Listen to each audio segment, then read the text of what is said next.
2+ range chairs. How to set up your chair correctly. Set up your chair in 9 easy steps. Step 1. Correct seat posture.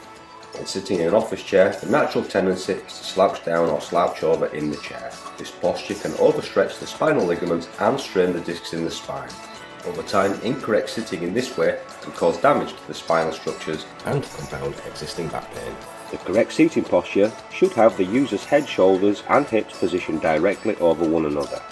This allows the spine to achieve an inward curve of the lower spine, often referred to as the lazy S shape. Always sit with your ear to the back of the chair, so the chair back is supporting your back. Step 2. Correct seat depth. Typically for taller users, the seat depth or seat slide mechanism should be altered. This extends the positioning of the seat to accommodate an unsupported leg length of more than 2 to 3 finger span. To test this, once seated, measure the space behind your knee pit and the front of the upholstered seat. If this distance is more or less than 2 or 3 finger span, then you would activate the optional seat slide. This can be altered by lifting the lever upwards. Once the lever is engaged, the seat can be moved forwards or backwards to achieve the correct space. Step 3. Correct seat height. The height of the chair should allow users' hips to be slightly higher than their knees, whilst keeping their feet flat on the floor. To increase the seat height, locate the lever labelled height. Lift the lever up whilst taking your weight slightly off of the seat. This will allow the seat to raise. Release the lever when the desired height has been achieved. To reduce the seat height, lift the lever again whilst seated. This will cause the seat to lower. Release the lever when the desired height has been reached. If the optimal seat height cannot be achieved with the feet flat on the floor, then a footrest should be considered. When seated at a computer workstation, users should alter the height of the screen, typically via the Emergent Crown Vision Monitor arm, so that when they are typing, they have relaxed shoulders and a 90-degree bend between their upper and lower arm. If the chair is too low, you may feel as though you are reaching up to use the keyboard. If the chair is too high, you may be reaching down to the keyboard. Step 4. Correct seat angle.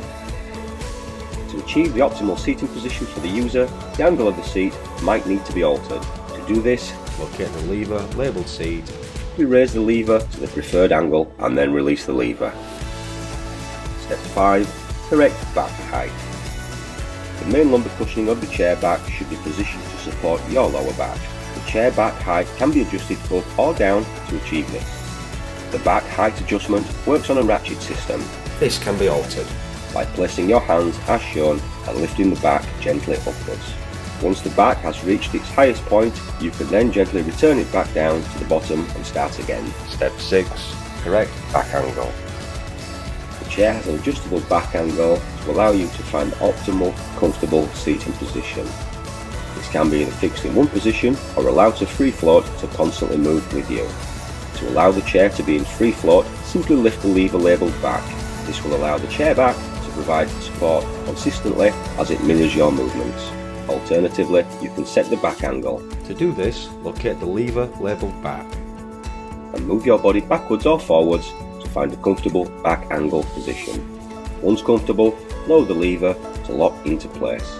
Remember, find a back angle that will be comfortable for you when using the computer. Step 7. Correct arm height. If the chair you are sitting on has height adjustable arms, then these should be altered to your individual needs. To do this, push the button on the outside of each arm to allow it to be adjusted in height. The top of the arm should be positioned below the height of the desktop to allow your arm to be supported. Remember, if the chair arms prevent you from sitting at a comfortable distance, then these should be altered in height to allow the correct seating position.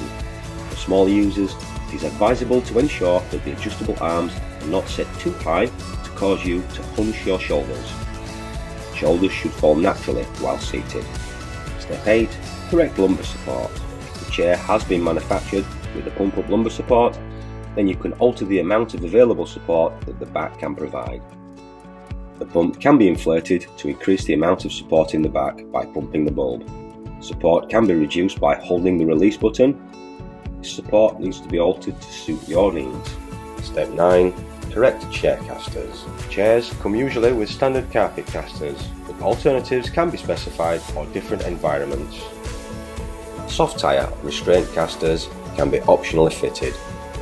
There is more friction between the casters and the floor, restricting the caster's movement slightly and therefore stopping the chair from moving too freely on these hard surfaces. Optional brake-loaded casters can be put on the chair. Wheels freely when no one is sat in the chair, but then casters are braked and do not move when someone sits in the chair. Your chair is now set up correctly.